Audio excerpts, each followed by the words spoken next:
৩ বছর ধরে চলতে থাকা ইউক্রেনের যুদ্ধ থামাতে সামনের সপ্তাহে সৌদি আরবে মুখোমুখি বসতে চলেছে আমেরিকা ও রাশিয়ার প্রতিনিধি দল। যদিও ডাকা হয়নি খোদ ইউক্রেনকেই। ইউক্রেনের প্রেসিডেন্ট ভলোদিমির জেলেনস্কি জানিয়েছেন তাদের আমন্ত্রণ জানানো হয়নি। বন্ধু দেশগুলোর সঙ্গে আলোচনা না করে তারা রাশিয়ার সঙ্গে বৈঠকে বসতেও চান না।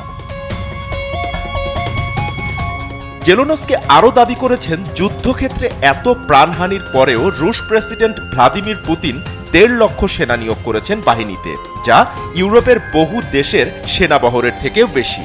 জেলেনস্কি জানান তাদের গোয়েন্দা সূত্রে আরও খবর আছে বড় হামলার প্রস্তুতি নিচ্ছে রাশিয়া। নেটো অবশ্য জানিয়েছে তাদের কাছে কোনো খবর নেই। ইউক্রেনের বন্ধু তালিকায় আর নেই আমেরিকা।